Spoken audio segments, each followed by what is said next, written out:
சகோதர சகோதரிகளே, இந்த செய்தியை கேட்டுக்கொண்டிருக்கிற, பார்த்து கொண்டிருக்கிற பெரியவர்களே, நண்பர்களே, தோழர்களே, முதலாவதாய் நான் ஒரு செய்தியிலே சொன்னேன். நான் பிரசங்கிக்கிற ஆண்டவராகிய இயேசு கிறிஸ்துவினாலே தான் பாதுகாப்பு உண்டு, விடுதலை உண்டு, ரட்சிப்பு உண்டு, வெற்றி வாழ்க்கை உண்டு என்று நான் சொன்னேன். அந்த இயேசுதான் சரித்திர புருஷர். அவர்தான் பிறந்தார், மரித்தார், மரணத்தை ஜெயித்து உயிரோடு எழுப்பினார் என்று நான் சொன்னேன். ஆதாரத்தோடு நான் சொன்னேன். இந்த இயேசுவை தெய்வமாய் ஏற்றுக்கொண்டதற்கு நாத்திகனாய் இருந்த நான், பெரியார் கட்சியில் இருந்த நான், இந்த இயேசுவை தெய்வமாய் ஏற்றுக்கொண்டதற்கு அவர் மரணத்தை ஜெயித்ததுதான் ஒரே காரணம் என்று நான் சொன்னேன். இன்றைக்கு இப்பொழுது இந்த செய்தியை கேட்கிற உங்களுக்கு இன்னும் நிறைய ஆதாரங்களை சொல்ல போகிறேன். இந்த இயேசு கிறிஸ்து தெய்வம் தானா? இவரை ஏன் தெய்வம் என்று சொல்லுகிறேன்? மரணத்தை ஜெயித்தவர் தானா? இவர் மரணத்தை ஜெயித்து உயிரோடு எழுப்பினவர் தானா? இதற்கான ஆராதனைகளை இன்றைக்கு நான் சொல்ல போகிறேன். கேட்டுக்கொள்ளுங்கள். பைபிளில் இருந்து அல்ல, நாங்கள் வைத்திருக்கிற பைபிளில் இருந்து அல்ல. உங்களுக்கு சொல்லுகிறேன், ஆரிய வழி இந்துக்கள் இன்றைக்கும் தங்களுடைய சகஸ்ர நாமம் நாமாவளியிலே ரிக்வேதத்திலே சொல்லப்பட்ட பிரஜாதிபதியாகிய இயேசு கிறிஸ்துவை தங்களை அறியாமலே அவர் புகழ்ந்து ஏற்றுகிறார்கள். அதிலே ஒரு சில வார்த்தைகளை உங்களுக்கு நான் சொல்ல போகிறேன். ஓம் ஸ்ரீ பிரம்ம புத்திராய நம, தேவகுமாரன் என்ற நாமத்தில் வந்தவரை போற்றுகிறேன். யாரவர்? ஆண்டவராய் இயேசு கிறிஸ்து. ஓம் ஸ்ரீ தரித்திர நாராய நம, யாரவர்? ஏழை மனித உருவில் வந்தவரை போற்றுகிறேன். ஆண்டவராய் இயேசு கிறிஸ்து. ஓம் ஸ்ரீ கன்னி சுத்தாய நம, கன்னி வயிற்றில் பரிசுத்தமாய் பிறந்தவரை போற்றுகிறேன். யாரவர்? ஆண்டவராய் இயேசு கிறிஸ்து. ஓம் ஸ்ரீ உத்தாய நம, பரிசுத்த ஆவியினால் பிறந்தவரை போற்றுகிறேன். யாரவர்? ஆண்டவராய் இயேசு கிறிஸ்து. ஓம் ஸ்ரீ சிபிலிஷ்டாய நம, விருத்த சேதனம் பெற்றவரை போற்றுகிறேன். ஓம் ஸ்ரீ விருச்ச சூல் அருந்தாய நம, சூலம் போன்ற மரத்தில் பலியானவரை போற்றுகிறேன்.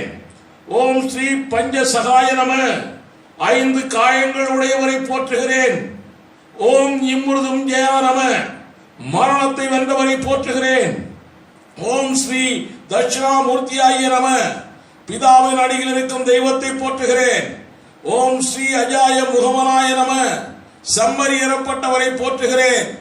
ஓம் ஸ்ரீ நமச்சிவாய நம, சம்பிரதாயமாய் வாழ்வோரை போற்றுகிறேன். யாருவர்? இவர்தான் ஆண்டவராய் இயேசு கிறிஸ்து. இந்த ஆண்டவராய் இயேசு கிறிஸ்துவை ரிக்கு வேதமும் புகழ்ந்து புகழ்ந்து சொல்லுகிறது, போற்றி போற்றி புகழ்கிறது, ஆராதிக்கிறது. இந்து முஸ்லிம் சகோதரர்களே, உங்களுக்கு சொல்லுகிறேன். இந்து சகோதரனே, முஸ்லிம் சகோதரர்களே, உங்களுக்கு சொல்லுகிறேன்.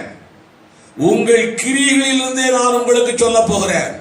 இந்த இயேசு கிறிஸ்து மரணத்தை ஜெயித்தாரா இல்லையா என்று சொல்லி, இந்த இயேசு கிறிஸ்து மரணத்தை ஜெயித்தார் என்பதை உங்களுடைய கிரியைகளில் இருந்தே சொல்ல போகிறேன். நான் கேட்கிறேன், உங்கள் வீட்டிலே மரித்தவர்களிலே கிட்டத்தட்ட 50% மக்களை மண்ணுக்குள்ளே போட்டு புதைக்கிறீர்களே, காரணம் என்ன? தெரியவில்லை. அறிந்தோ அறியாமலோ, தெரிந்தோ தெரியாமலோ, தாத்தா செய்தார், மாமா செய்தார், அண்ணா செய்தார், அப்பா செய்தார் என்று செய்து கொண்டிருக்கிறீர்கள். நான் உங்களுக்கு சொல்லுகிறேன், மண்ணுக்குள்ளே புதைக்கப்பட்ட நாம் பிரசங்கிக்கிற, நாங்கள் ஆராதிக்கிற ஆண்டவராய் இயேசு கிறிஸ்து மண்ணிலிருந்து உயிர்த்து வந்தது போல இவரும் மண்ணிலிருந்து உயிர்த்து வருவார் என்ற ஒரு நம்பிக்கையோடு நீங்கள் எல்லாரும் மண்ணிலே புதைக்கிறீர்கள். ஆக இயேசு உயிர்த்தார் என்பதை நீங்கள் அறிந்தோ அறியாமலோ நம்பிக்கொண்டிருக்கிறீர்கள். இன்னும் நான் சொல்கிறேன், கேளுங்கள். நிறைய இந்து சகோதரர்கள் மரித்தவர்களை வடக்கு நோக்கி மண்ணுக்குள்ளே புதைக்கிறார்கள். கால் வடக்கு பக்கமும் தலை தெற்கு பக்கமும் பார்வை வடக்கை நோக்கி இருப்பதாய் புதைத்துக் கொண்டிருக்கிறார்களே, காரணம் என்ன? அப்பா சொன்னார், தாத்தா சொன்னார், பாட்டி சொன்னார் என்று செய்து கொண்டிருக்கிறார்கள். உங்களுக்கு சொல்லுகிறேன், நமக்கு வடபுறத்திலே இருக்கிற இஸ்ரவேல் தேசத்திலே ஒலிவ மலை என்ற ஒரு மலை இருக்கிறது. அந்த மலையிலே கால் வைத்து ஆண்டவராய் இயேசு கிறிஸ்து இறங்க போகிறார். அப்பொழுதுதான் மரித்தவர்கள் எல்லாரும் எழும்ப போகிறார்கள் என்று வேதம் சொல்லுகிறது. என்னுடைய வீட்டிலே மரித்த இவர் வடக்கு நோக்கி புதைக்கப்பட்டிருந்தால் அவர் ஒலிவ மலையிலே கால் வைக்கும் பொழுது அதை பார்த்து இவர் உயிரோடு எழும்பி விடுவார் என்று அறிந்தோ அறியாமலோ நீங்கள் நம்பிக்கையோடு நீங்கள் அந்த காரியத்தை செய்து கொண்டிருக்கிறீர்கள். கிறிஸ்தவ சகோதரர்கள் கிழக்கு நோக்கி புதைக்கிறார்களே, காரணம் என்ன? அவர்களுக்கும் தெரியாது. அவர்களும் தாத்தா சொன்னார், பாட்டி சொன்னார், மாமா சொன்னார் என்று செய்து கொண்டிருக்கிறார்கள். ஏன் தெரியுமா? உங்களுக்கு சரித்திரம் தெரிந்திருக்கும். மாவீரன் அலெக்சாண்டர், கிரேக்க பேரரசன், இந்தியாவை கூட அவன் பாதி இந்தியாவை பிடித்தவன். அந்த மாவீரன் அலெக்சாண்டர் எருசலேமை பிடித்து விட்டான். எருசலேமிலே மிக பெரிய 4 வாசல்கள் இருக்கின்றன. கிழக்கு வாசல், மேற்கு வாசல், தெற்கு வாசல், வடக்கு வாசல் என்று சொல்லி. கிழக்கு வாசல் என்பது ராஜாக்கள் வரக்கூடிய வாசல், கேட். அந்த கேட்டு வழியாய் அலெக்சாண்டர் மகாபிரபு அந்த கேட்டு வழியாய் நுழைகிறான். நுழையும் பொழுது அவனுக்கு பின்னாலே 4 சேனாதிபதிகள் இருக்கிறார்கள். அவன் உடனே குதிரையிலே வந்தவன் குதிரையை விட்டு இறங்கி விட்டான். இறங்கின உடனே குதிரையினுடைய கயிறை பிடித்துக் கொண்டு, லாயத்தை பிடித்துக் கொண்டு அப்படியே நடந்து போகிறான் அந்த கேட் வழியாய். அவனுக்கு பின்னாலே வந்த 4 சேனாதிபதிகளும் கேட்கிறார்கள், ராஜாவே, ஏன் நீங்கள் குதிரையின் மேலே ஏறி போகாமல் நடந்து போகிறீர்கள் என்று அவர்கள் கேட்கிறார்கள். அந்த ராஜா சொல்லுகிறார், இந்த கிழக்கு வாசல் வழியாய் ஆண்டவராய இயேசு கிறிஸ்து மாத்திரமே ராஜாதி ராஜாவாய் கர்த்தாதி கர்த்தாவாய் நடந்து வரப்போகிறார். அதில் தான் குதிரையின் மேல் ஏறி வரப்போகிறார். இதிலே நான் குதிரையிலே ஏறிவதற்கு நான் எம்மாத்திரம். ஆக கிழக்கு வாசல் வழியாய் இயேசு கிறிஸ்து வரப்போகிறார். அதனால் தான் கிறிஸ்தவன் கிழக்கு நோக்கி புதைக்கிறான். அவர் வரும் பொழுது உயிரோடு எழுப்பி விடுவார்கள் என்ற ஒரு நம்பிக்கை. இன்னும் உங்களுக்கு சொல்லுகிறேன், புதைத்த உடனே இந்து சகோதரனே உனக்கு நான் சொல்லுகிறேன், மூடி விடுகிறீர்கள். மூடிவிட்ட உடனே மண் போட்டு மூடிவிட்ட பிறகு அந்த மண்ணிலே நவதானியங்களை போட்டு தண்ணீர் ஊற்றுகிறீர்களே, காரணம் என்ன? தெரியாது. தாத்தா சொன்னார், பாட்டி சொன்னார், மாமா சொன்னார், செய்து கொண்டிருக்கிறோம் என்று சொல்லிக் கொண்டிருக்கிறீர்கள். நான் உங்களுக்கு சொல்லுகிறேன், அந்த நவதானியம் அந்த மண்ணிலிருந்து முளைக்க போகிறது. அதே போல இந்த மண் குழிக்குள்ளே புதைக்கப்பட்ட இந்த சரீரம் இயேசு கிறிஸ்துவை போல உயிர்த்து வரப்போகிறது என்று நீங்கள் அறிந்தோ அறியாமலோ தெரிந்தோ தெரியாமலோ இயேசு உயிர்த்தார் என்பதற்கு சாட்சியாய் செய்து கொண்டிருக்கிறீர்கள். இன்னும் உங்களுக்கு சொல்லுகிறேன், 3ஆம் நாள், 16ஆம் நாள், 40ஆம் நாள், இப்படி பலதரப்பட்ட நாட்களிலே ஒரு பெரிய கூட்டம் கூடுகிறீர்கள், கறி மீன் சாப்பிடுகிறீர்கள். அதில் விசேஷமாய் 3ஆம் நாள் கறி மீன் சாப்பிடுகிறீர்களே, காரணம் என்ன? அந்த 3ஆம் நாள் தான் நான் பிரசவிக்கிற, நாங்கள் ஆராதிக்கிற ஆண்டவராய் இயேசு கிறிஸ்து மரணத்தை ஜெயித்து உயிர்த்து வந்தார். அன்றைக்கு தான் சந்தோஷம். அதே போல இந்த வீட்டிலே மரித்தவரும் ஒரு நாளைக்கு உயிர்த்து வருவார் என்ற நம்பிக்கையை நீங்கள் அறிந்தோ அறியாமலோ தெரிந்தோ தெரியாமலோ உங்கள் கிரியைகளினாலே நீங்கள் இந்த லோகத்திற்கு காட்டிக் கொண்டிருக்கிறீர்கள். இன்னும் சொல்லுகிறேன், கேட்டுக்கொள்ளுங்கள். புதைக்கும் பொழுது, புதைக்கிறதுக்கு முன்னாலே அந்த சடலத்திற்கு, பிரேதத்திற்கு மாலை போடுவார்கள், பூக்கள் போடுவார்கள், எல்லா காரியமும் செய்வார்கள். அந்த சடலத்தை, பிரேதத்தை மண்ணுக்குள்ளே புதைக்கிறார்கள். புதைக்கும் பொழுது அந்த மாலை எல்லாவற்றையுமே எடுத்து விடுகிறார்கள். காரணம் என்ன? மாலையோடு ஏன் புதைப்பதில்லை? தெரியாது. தாத்தா சொன்னார், பாட்டி சொன்னார், மாமா சொன்னார் என்று செய்து கொண்டிருக்கிறார்கள்.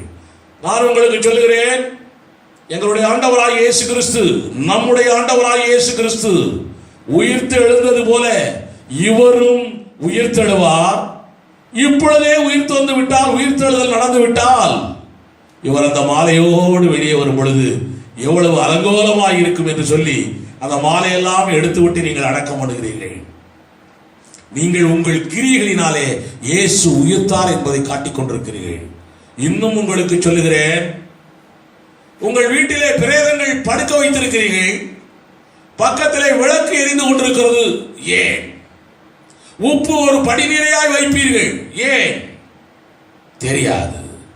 தாத்தா சொன்னார், மாமா சொன்னார், பாட்டி சொன்னார், செய்து கொண்டிருக்கிறேன் என்று நீங்கள் செய்து கொண்டிருக்கிறீர்கள். உங்களுக்கு சொல்லுகிறேன், மரணத்தை ஜெயித்த ஆண்டவராய் இயேசு கிறிஸ்து சொல்லிவிட்டு போனார், நீங்களே இந்த உலகத்திற்கு ஒளியாய் இருக்கிறீர்கள் என்று அவர் சொன்னார். நீங்களே இந்த பூமிக்கு உப்பாய் இருக்கிறீர்கள் என்று நம்மை பார்த்து சொல்லிவிட்டு போனார். அவர் ஜீவிக்கிற தேவனுடைய வார்த்தை, அந்த ஜீவிக்கிற தேவனுடைய வார்த்தையை நீங்கள் நம்பி அவர் ஜீவனோடு இருக்கிறார் என்று நீங்கள் நம்பி உப்பையும் விளக்கையும் அந்த பிரேதத்துக்கு பக்கத்தில் வைத்திருக்கிறீர்கள். இன்னும் உங்களுக்கு சொல்லுகிறேன், கேட்டுக்கொள்ளுங்கள். மரண அந்த கல்லறைக்குள்ளே பிரேதத்தை இறக்கின பிற்பாடு பிரேதத்தினுடைய கை விரல்கள், கால் விரல்கள், இவைகளெல்லாம் கட்டப்பட்டவைகள் எல்லாவற்றையும் அவிழ்த்து விடுகிறீர்கள். அவனுடைய டிரெஸ் கூட அவிழ்த்து விடுகிறீர்கள். ஏன்? தெரியாது. தாத்தா சொன்னார், பாட்டி சொன்னார், மாமா சொன்னார். நிச்சயமாய் அவர் உயிர்த்து வந்தால் கட்டுப்பட்டு கட்டியெல்லாம் வச்சிருந்தா எப்படி அவர் எழும்புவார்? நீங்கள் அறிந்தோ அறியாமலோ, தெரிந்தோ தெரியாமலோ இயேசு கிறிஸ்துவை போல இவர் உயிர் தழுவார் என்று சொல்லி பல காரியங்களை செய்து கொண்டிருக்கிறீர்கள். இப்படிப்பட்ட மரணத்தை ஜெயித்த இயேசு கிறிஸ்து, இன்றைக்கும் ஜீவிக்கிற இயேசு கிறிஸ்து, இந்த இயேசு கிறிஸ்துவை நீங்கள் ஏற்றுக்கொண்டால் உங்களுக்கு என்னென்ன காரியங்கள் எல்லாம் கிடைக்கும் என்று முதல் செய்தியிலே நான் உங்களுக்கு சொன்னேன். இன்றைக்கும் நான் இந்த இரண்டாவது செய்தியிலும் உங்களுக்கு சொல்ல போகிறேன், கேட்டுக்கொள்ளுங்கள்.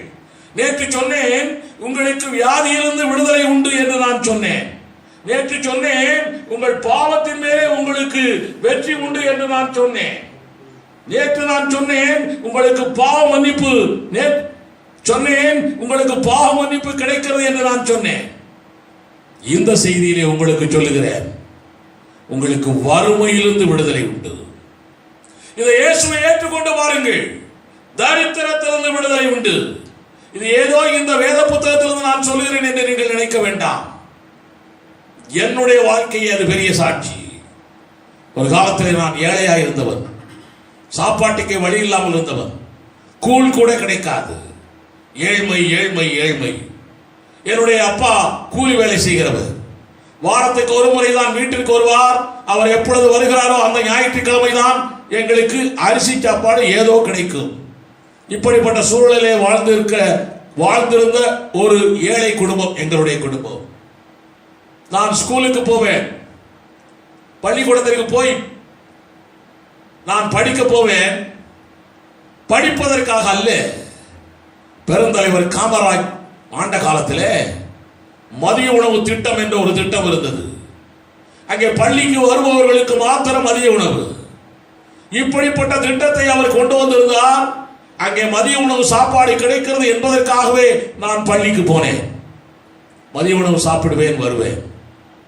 இப்படிப்பட்ட சூழ்நிலையிலே ஒரு நாள் எனக்கு ஒரே ஒரு சட்டை தான் இருக்கிறது. அந்த சட்டையும் கிழிந்து போய்விட்டது. கிழிந்து போன சட்டையை என்னால் போட்டுக்கொண்டு போக முடியாது. சட்டை இல்லாமல் வெறுமனே பேக்கை மாத்திரம் போட்டுக்கிட்டு டிராயர் போட்டு நான் ஸ்கூலுக்கு போய் கொண்டிருக்கிறேன். ஸ்கூலில் போய் உட்காந்துட்டேன், சட்டை இல்லை. வாத்தியார் வந்தார். வந்து பார்த்த உடனே என்னை ஒரு மாதிரி பார்த்து, சேவியர் நீ எழும்பினேன். எழும்பினேன் என்ன அவ்வளோதான். ஏன்டா சட்டை போடாமல் வந்தேன்னாரு. ஐயா சட்டை கிழிஞ்சு போச்சு, தைக்க முடியல, அவ்வளோதான். அங்கே இருக்கக்கூடிய பசங்கள்ட்ட சொல்லி அங்கே போய் பக்கத்தில் இருக்கக்கூடிய வேப்ப மரத்துலேருந்து குச்சி ஒடிச்சிட்டு வாங்கடான்னாரு. 2-3 பேர் ஓடுறான். அடிக்கிறதுக்குன்னா பசங்க நிறைய பேர் போவான் போல தெரியுது. அதனால குச்சி போய் எடுத்துட்டு வந்தார்கள். வாத்தியார் அடிச்சார் பாருங்க, அடி முதுகுல பயங்கர அப்படியே பெரிய ரத்த காயம், முதுகெல்லாம் ரத்த காயம். வாத்தியார் என்னை அடித்தார். வாத்தியார்னாலே அடி வாங்கியதுனாலதான் இன்றைக்கு நான் வாத்தியாராய் இயேசுவை பற்றி உங்களுக்கு சொல்லிக் கொண்டிருக்கிறேன். அடி வாங்கி அப்படியே வீட்டிற்கு அழுது கொண்டே போனேன். என்னுடைய அம்மா என்னுடைய முதுவை தொட்டு பார்த்தார்கள், தடவி கொடுத்தார்கள், எண்ணெய் எல்லாம் போட்டு பூசினார்கள். அம்மா சொன்னார்கள், நாளை தினத்தில் நீ ஸ்கூலுக்கு போக வேண்டாம். 2 நாள் கழித்து உங்க அப்பா வருவார். வந்தவுடனே அவர் பணத்தை அவரிடத்திலிருந்து வாங்கி ஒரு சட்டை எடுத்துக்கொள்ளலாம், அதுக்கு பிறகு நீ ஸ்கூலுக்கு போ என்று சொன்னார். நான் சொன்னேன், இல்லையம்மா, நாளைக்கு நான் ஸ்கூலுக்கு போவேன் என்றேன். ஏன் தெரியுமா? சாப்பாட்டுக்காக, வயிற்றுக்காக போய்த்தான் ஆவேன் என்று சொன்னேன். எனக்கும் என்னுடைய அம்மாவுக்கும் இது சம்பந்தமாகவே வாக்குவாதம் வந்து கொண்டிருக்கிறது. அப்படியே நாங்கள் பேசிக்கொண்டே அப்படியே தூங்கி விட்டோம். அடுத்த நாள் காலை விடுகிறது. விடிந்த உடனே எனக்கு ஒரு அண்ணன் இருக்கிறான். என்னுடைய அண்ணனுக்கும் எனக்கும் 7 வயது வித்தியாசம். என்னுடைய அண்ணனுக்கு 2 சட்டை இருக்கிறது. ஒரு சட்டை போட்டுக்கொண்டு அவன் போய்விட்டான், வேற ஸ்கூல்ல படிக்கிறான். அவன் இன்னொரு சட்டை அங்கே இருக்கிறது. அந்த சட்டை டெரிகாட்டன் சட்டை. டெரிகாட்டன் சட்டைன்னா இந்த காலத்தில் எல்லாருமே டெரிகாட்டன் சட்டை போடுறான், எல்லாரும் பட்டே போடுறான். அந்த காலத்தில் பருத்தி துணி கிடைக்கிறதே பெரிய பாடு. டெரிகாட்டன் சட்டையே கிடைத்து விட்டது என்ற உடனே எனக்கு ரொம்ப சந்தோஷம். அந்த சட்டையை எடுத்து நான் எனக்கு போட்டுக்கொண்டேன். போட்டுக்கிட்டு அந்த சட்டை தாத்தா சட்டை மாதிரி இருக்குது. இப்படியே முட்டிக்கால் வரைக்கும் சட்டை கீழே தொங்குது, சாமியார் மாதிரி பயங்கரமா இருக்குது. ஆனாலும் அதை நான் போட்டுக்கொண்டு கழுத்திலே பையை போட்டுக்கொண்டு வீதிக்கு வந்து விட்டேன். வீதியில எங்களுடைய தெருவில் இருக்கக்கூடிய ஆட்கள் எல்லாம் பார்த்தாங்க. அங்க இருக்கக்கூடிய என்னோடு ஸ்கூல் படிக்கக்கூடிய பிள்ளைகள் எல்லாம் வந்தாங்க, பார்த்தாங்க. நேரா வந்து ஒவ்வொருத்தரும் என்னுடைய சட்டையை தொட்டு தொட்டு பார்க்கறான். டேய் சேவியர், உனக்கு எப்படிடா டெரிகாட்டன் சட்டை கிடைச்சது? டெரிகாட்டன் சட்டை கிடைத்தது என்றாலே அந்த காலத்திலே பெரிய பாடு, பெரிய காரியம் அது. இன்றைக்கு ஆண்டவராய் இயேசு கிறிஸ்துவை நான் ஏற்றுக்கொண்ட உடனே எனக்கு ரட்சிப்பின் வஸ்திரம் இலவசமாய் என் ஆண்டவர் கொடுத்திருக்கிறார். நீதியின் சால்வையை ஆண்டவர் இலவசமாய் போத்தி இருக்கிறார். அன்றைக்கு நான் டெரிகாட்டன் சட்டை போத்தின உடனே, போட்டுக்கொண்ட உடனே எல்லாரும் என்னைய தலைவா தலைவான்னு கூப்பிடுறான். ஒரு கேவலம் ஒரு டெரிகாட்டன் சட்டைக்காக நான் தலைவனாய் மாறிவிட்டேன். ஆனாலும் எனக்கு ரொம்ப பெருமை அப்போதைக்கு. உடனே அவங்க எல்லாம் சொல்றாங்க, தலைவா உன்னுடைய பேக்கை கொண்டா, நாங்க அந்த பேக்கை தூக்கிட்டு போறோம், நீ எங்களுக்கு பின்னால முன்னால போ, நாங்க பின்னால வர்றோம். அவ்வளவுதான், போயிட்டே இருக்கிறோம். தலைவர் போறார் முன்னாலே, தொண்டர்கள் வர்றாங்க, பேக்கை தூக்கிட்டு வர்றாங்க. அங்க போன உடனே ஸ்கூல்ல உட்காந்துட்டோம். வாத்தியார் வர்றாரு, அதே அடிச்ச வாத்தியாரு. என்னுடைய தாத்தா சட்டையை பார்த்துட்டு ஏதாச்சும் சொல்லுவாரோ, திரும்ப அடிப்பாரோ என்று பயத்தோடு உட்கார்ந்து இருக்கிறேன். அவரை பார்த்து ஒரு புன்முறுவல், அவ்வளவுதான், அதோட விட்டுட்டார் அவரு. எனக்கு ரொம்ப சந்தோஷம். மத்தியான நேரம் வந்தது, மதிய உணவு நேரம். உடனே எல்லா பசங்களும் அவன் பிளேட்ல சாப்பாடை வாங்கி வாங்கி என் பிளேட்ல கொட்டுறான் கொட்டுறான் கொட்டுறான். சாப்பிடு சாப்பிடு சாப்பிடு. பயங்கரமாய் சாப்பிட்டு முடித்தேன். மாலை 4 மணி ஆயிற்று. முடிந்தது ஸ்கூலு. நாங்கள் எல்லாரும் நடந்து வந்து கொண்டிருக்கிறோம். ஸ்கூல்ல இருந்து வந்துட்டு இருக்கிறோம். என் பேக்கை என்னுடைய தொண்டர்கள் தூக்கி கொண்டு வருகிறார்கள். இப்படிப்பட்ட சூழலிலே பின்னாலே திரும்பி பார்த்தேன், என் அண்ணன் வந்து கொண்டிருக்கிறான். பார்த்தோன்னே எனக்கு ரொம்ப பயமாய் போச்சு.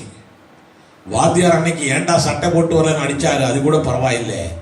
எங்க அண்ணன் ஏண்டா என் சட்டையை எடுத்து போட்டேன்னு சொல்லி அடிச்சான்னா கை காலை ஒடிச்சு போட்டுருவான். அவ்வளவுதான், பயந்து கொண்டேன். உடனே சட்டையை கழட்டினேன். கழட்டி அதை அப்படியே கொண்டு போய் பைக்குள்ள வச்சேன், பேக்குள்ள வச்சேன். உடனே அவங்க எல்லாம் கேட்டாங்க, தலைவா ஏன் நீ சட்டையை கழட்டேன்னு கேட்டாங்க. நான் சொன்னேன், எங்க அண்ணன் வர்றான், அடிச்சுவான் அப்படின்னு சொன்னா தலைவனுக்கு மரியாதை கிடைக்குமா? கிடைக்காது. அப்பவே பெருமை. உடனே நான் சொன்னேன், இப்ப நம்ம போகும்போதெல்லாம் இங்கே விளையாண்டுக்கிட்டே போறோம் பார்த்தியா, அதனால இந்த சட்டை அழுக்காயிடக்கூடாது இல்ல, நாளை காலையில் போட்டு வரணும்ல, அதனால தான்டா கழட்டி உள்ள வைக்கிறேன்னு. தலைவர் சொன்னதை அப்படியே தொண்டர்கள் அன்றும் நம்பினார்கள், இன்றும் நம்பிக்கொண்டிருக்கிறார்கள். உங்களுக்கு நான் சொல்கிறேன், இப்படியே வீட்டிற்கு போனோம். அந்த ட்ரெஸ்ஸை இன்றைக்கெல்லாம் கப்போர்டு கண்டது கிடையாது, பீரோ எல்லாம் கொண்டு போய் பத்திரமா வைக்கிறோம். நம்ம அன்றைக்கு ஒரு மரப்பெட்டி கூட கிடையாது எங்களுடைய வீட்டில், ஒரு இரும்பு பெட்டி கூட கிடையாது எங்களுடைய வீட்டில். மண்பானைக்குள்ளே தான் துணிகளை எல்லாம் வைக்க வேண்டும். இப்படிப்பட்ட ஏழ்மையிலே வாழ்ந்தவன் நான். படித்தேன், பட்டம் பெற்றேன், டெலிபோன் டிபார்ட்மெண்டில் என்ஜினியராக வந்தேன். ஆனாலும் என்னுடைய நிலை வறுமையாய்த்தான் இருந்தது, கடனில் தான் இருந்தது. பொத்த பையிலே போட்டது போல என்னுடைய வருமானம் இருந்தது. வெற்றியே இல்லை, வெற்றி வாழ்க்கையே இல்லை. என்றைக்கு நான் ஆண்டவராய் இயேசு கிறிஸ்துவை ஏற்றுக்கொண்டேனோ அன்று முதற்கொண்டு என்னுடைய வாழ்க்கை வெற்றி மேல் வெற்றியாய் போய்கொண்டே இருக்கிறது. இன்றைக்கு நான் கர்த்தராலே உயர்ந்த வாழ்க்கையை வாழ்ந்து கொண்டிருக்கிறேன். கர்த்தர் பெரியவர். ஒரு சட்டை கூட இல்லாத நிலையில் இருந்த நான் இன்றைக்கு எத்தனை சட்டை இருக்குன்னு எனக்கே கணக்கு பார்க்க தெரியல. எத்தனை பேண்ட் இருக்கு, எத்தனை டை இருக்கு, எத்தனை கோட் இருக்கு தெரியல. இப்படிப்பட்ட சூழ்நிலையிலே நான் இயேசுவை ஏற்றுக்கொண்டதனாலே எனக்கு பெரிய வறுமையிலிருந்து விடுதலையை கொடுத்திருக்கிறார். இந்த செய்தியை கேட்டுக் கொண்டிருக்கிற, பார்த்து கொண்டிருக்கிற உங்களுக்கும் வறுமையிலிருந்து தேவன் விடுதலை கொடுப்பார். இன்னும் உங்களுக்கு சொல்கிறேன், இந்த இயேசுவை ஏற்றுக்கொண்டால் பிசாசின் கட்டுகளிலிருந்து உங்களுக்கு விடுதலை உண்டு. நிறைய பேர் பிசாசின் கட்டுகள், பிலிசூனிய கட்டுகள், ஏவல் இப்படி எல்லாம் சொல்லி பயந்து கொண்டிருக்கிறார்கள். செய்வினை என்றெல்லாம் சொல்லி பயந்து கொண்டிருக்கிறார்கள். இந்த இயேசுவை ஏற்றுக்கொண்டாலே போதும், உனக்கு செய்வினையே உன்னை அணுகாது. யாக்கோப்புக்கு விரோதமான மந்திரவாதம் இல்லை, இஸ்ரவேலுக்கு விரோதமான குறி சொல்லுதலும் இல்லை. வேதம் சொல்லுகிறது, உனக்கு விரோதமாய் ஒருவனும் ஒன்றும் செய்ய முடியாது. உலகத்தில் இருப்பவனிலும் உனக்குள் இருக்கிறவர் பெரியவர். நிச்சயமாய் பெரிய காரியம் நடக்கும். இது ஏதோ இந்த பைபிள்ல சொல்றதை வச்சுக்கிட்டு நாங்க சொல்லிட்டு இருக்கிறோம் நினைக்காதீங்க. உண்மையிலும் உண்மை நடந்ததை சொல்லுகிறேன். இந்த சென்னை மாநகரத்திலே பெரம்பூர் என்ற ஒரு இடம் இருக்கிறது. மேல்பட்டி பொன்னப்ப முதலி ஸ்ட்ரீட் என்று ஒன்று இருக்கிறது. திருவிக்கா நகரிலிருந்து அந்த வழியாய் போக வேண்டும். மேல்பட்டி பொன்னப்பன் ஸ்ட்ரீட்டுக்கு போக வேண்டும். போற வழியிலே கல்லறைகள் எல்லாம் இருக்கிறது, சுடுகாடு எல்லாம் இருக்கிறது. போற வழிகளிலே சுடுகாடு இருக்கிறது. ஒருவர் ராத்திரில போயிருக்கிறார். ராத்திரில போனோடனே அங்கே பிசாசின் கூட்டம் இருக்கிறதை உணர்ந்திருக்கிறார். பிசாசுடைய தடைகள் இருக்கிறதை உணர்ந்திருக்கிறார். பிசாசுகள் இவரை நோக்கி நெருங்கி வருகிறதை புரிந்திருக்கிறார். உடனே அவருக்கு ஒரு பயம் வந்து விட்டது.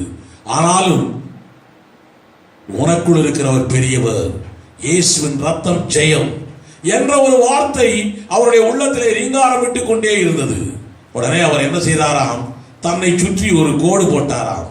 கோடு போட்டு இயேசு கிறிஸ்துவுடைய விலையேறப்பட்ட ரத்தத்தை தெளிக்கிறேன் என்று அந்த ரத்தத்தை தெளித்தாராம்.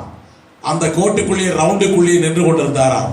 அவ்வளவுதான், கொஞ்ச நேரத்தில் அவரை நோக்கி வந்த அத்தனை பிசாசுகளும் விழுந்து போயின, ஓடி போயின. இந்த செய்தியை கேட்டுக்கொண்டிருக்கிற சகோதரனே, சகோதரியே, நிச்சயமாய் ஆண்டவராகிய இயேசு கிறிஸ்துவை நீ ஏற்றுக்கொண்டு வா. உனக்கு விரோதமான பிசாசின் கட்டுகளிலிருந்து உனக்கு நிச்சயம் விடுதலை உண்டு. மட்டுமல்ல, மரணத்திலிருந்தே வெற்றி உண்டு. மரித்தோர் எல்லாம் மண்ணோடு மண்ணாய் போவார்கள் என்று நீங்கள் நினைக்க வேண்டாம். இயேசுவை ஏற்றுக்கொண்டு வா, உனக்கு நித்திய ஜீவன் உண்டு, அழிவில்லாத ஜீவன் உண்டு, மரணத்திலிருந்து வெற்றி உண்டு. இயேசு மரித்தார், மரணத்திலிருந்து வெற்றி பெற்றார், உயிர்த்தார். இன்றைக்கும் அவர் பரலோகத்தில் இருந்து கொண்டிருக்கிறார், மீண்டும் வரப்போகிறார். இந்த இயேசுவை ஏற்றுக்கொண்டால் உனக்கு இம்மையிலும் நூறத்தனையாய் ஆசீர்வாதம், இந்த பூமியிலேயும் நூறத்தனையாய் ஆசீர்வாதம், மறுமையிலும் உனக்கு நித்திய ஜீவன். இந்த இயேசுவை பற்றி நம்முடைய மகாத்மா காந்தி, இந்திய தேசத்தினுடைய பிதா மகாத்மா காந்தி கவலை வரும்போதெல்லாம், அவருக்கு கஷ்டங்கள் வரும்போதெல்லாம் இந்த வேத புத்தகத்திலே மலை பிரசங்கம் என்று ஒன்று இருக்கிறது. இயேசு பேசியது மத்தேயு 5ஆம் அதிகாரம், 6ஆம் அதிகாரம், 7ஆம் அதிகாரம். இந்த மலை பிரசங்கத்தை அவர் படித்து அவருக்கு ஆறுதலை பெற்றுக் கொள்வாராம். மகாத்மா காந்தி நம்முடைய தேசபிதா. ஆக நாங்கள் பிரசங்கிக்கிற ஆண்டவராகிய இயேசு கிறிஸ்துவின் வார்த்தை உங்களுக்கு சமாதானத்தை கொடுக்கும், சந்தோஷத்தை கொடுக்கும், விடுதலையை கொடுக்கும். விவேகானந்தர் உங்களுக்கு தெரியும், அமெரிக்காவிலே போய் ஒரு பெரிய புரட்சி செய்தவர் அவர். அந்த விவேகானந்தர் சொல்லுகிறார், நான் மாத்திரம் இயேசு கிறிஸ்துவின் காலத்திலே இந்த பூமியில் வாழ்ந்திருந்தால் அவருடைய தொண்டராய் மாறி இருப்பேன், அவருடைய பாதத்தை பிடித்து வணங்குகிறவனாய் இருந்திருப்பேன் என்று விவேகானந்தர் சொல்லுகிறார். ராஜாஜி சொல்லுகிறார், மூதறிஞர் ராஜாஜி சொல்லி இருக்கிறார், கிறிஸ்தவன் ஒரு மூட்டை பூச்சி. அர்த்தம் என்ன தெரியுமா? மூட்டை பூச்சியை ஒரு இடத்துல அமுக்கி சாவடிச்சின்னா திரும்ப மூட்டை பூச்சி பெருகும், அழியாது. அப்படிப்பட்டவன் கிறிஸ்தவன். அதனால கிறிஸ்தவனை ஒருவரும் அழிக்கவே முடியாது என்று ராஜாஜி சொல்லி இருக்கிறார். ஆக இயேசுவை ஏற்றுக்கொண்டால் உனக்கு அழிவே இல்லை என்று ராஜாஜி வாயாலேயே புரிந்து கொண்டிருக்கிறோம். பெரியார், அவர் கடவுள் இல்லை, இல்லவே இல்லை என்று சொல்லுகிறவர். அவருடைய கட்சியில் தான் நான் இருந்தேன்.